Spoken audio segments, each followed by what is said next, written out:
मैं एक पेशेवर ट्रक ड्राइवर हूँ। मेरे साथ मेरा साथी बिरजू, जो हमेशा हर सफर में मेरे साथ रहता है।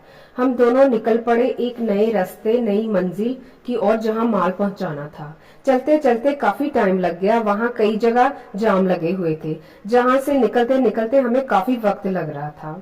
फिर एक जगह ढाबे पे रुके, खाना खाया और आगे चलने से पहले ढाबे वाले से पूछा, भाई हम तो काफी जगह जाम में फंस गए थे, आगे का रास्ता कैसा है? क्योंकि वो ढाबे वाले के काफी जानकार ड्राइवर थे, ढाबे पे रुकते, खाना खाते और उसे उन रास्तों की पूरी नॉलेज थी।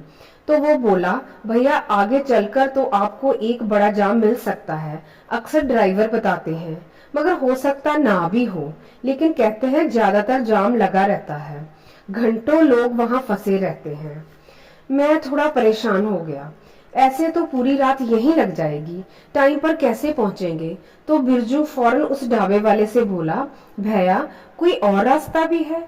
वो कुछ सेकंड के लिए कुछ सोचने लगा और बोला, हाँ है तो सही एक रास्ता, शॉर्टकट। मगर अभी वो इतनी बात कर ही रहा था कि और दो ट्रक आ गए ढाबे पर और उसे बुलाने लगे।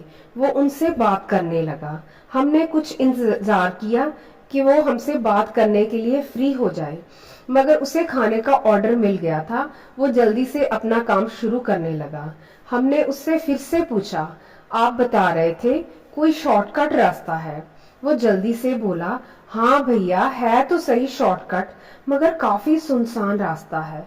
अगर आप वहां से जाना चाहते हो तो आपको बहुत ध्यान से जाना पड़ेगा, आप कहीं मत रुकना। तब तक उसके वो ट्रक ड्राइवर फिर से आवाज लगाने लगे। वो हमें रास्ता बचाकर जल्दी से चला गया। हमने अपने ट्रक का माल अच्छे से चेक किया और चल पड़े उस शॉर्टकट रास्ते की ओर। और बिरजू बोला, उस्ताद पता नहीं ये ढाबे वाला उस रास्ते के बारे में क्या बताना चाहता था। क्या करें, इसी ओर चले कि रहने दे? मगर मैं बोला, अरे नहीं, चलते हैं अब इसी रास्ते से।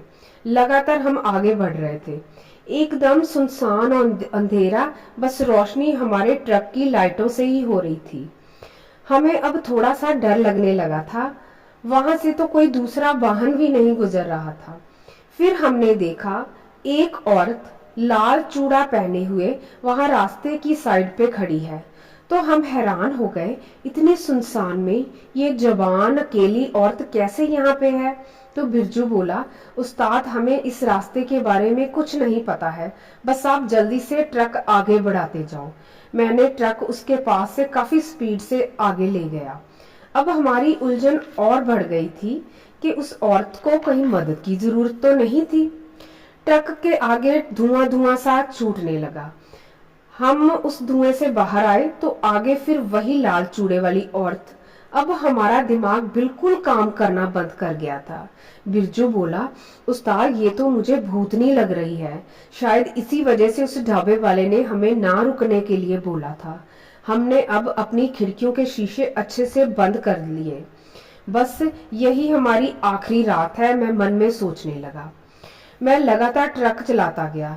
आगे मोड़ आया तो देखा 5-7 काले साए सिर पर कपड़ा ओढ़े कोई पूजा कर रहे थे, जैसे अपने शैतान को बुला रहे हों। अब तो हम इतना कांप रहे थे कि स्टीयरिंग पर भी मेरे हाथ जोर जोर से कांप रहे थे। लग रहा था कहीं खाई में ट्रक ना गिरा दूं। बिरजू बोला, उस्ताद भगवान का नाम लेकर ट्रक आगे बढ़ाते रहो। मैंने अपने भगवान श्री हनुमान जी का गुणगान करते हुए ट्रक आगे स्पीड में ले गया और फिर अपनी साइड वाले शीशे से पीछे देखा तो वहां कुछ भी नहीं था। अब हम समझ गए। बिरजू बोला, उस्ताद ये आत्माओं का इलाका है, हमें ये पता नहीं था, हम कभी इस रास्ते नहीं आते।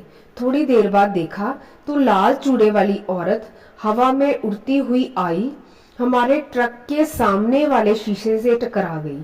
सामने का सारा शीशा टूट गया। मैंने एकदम से ब्रेक लगाई, मगर वो फिर गायब हो गई और उस चुड़ैल की जोर से चीखने की आवाजें आई, जैसे वो हमारी हालत खराब करना चाहती हो। फिर देखा जहां टूटा हुआ शीशा था, हमारे ट्रक के ऊपर से नीचे की ओर ट्रक के फ्रंट से 2 टांगे नीचे लटक रही थी। मगर उनके पैर अंदर की ओर थे। हमारी सांसें रुक गई। इतना खौफ बिल्कुल हमारे सामने था। अब हमने सोचा हम बचकर नहीं निकल पाएंगे।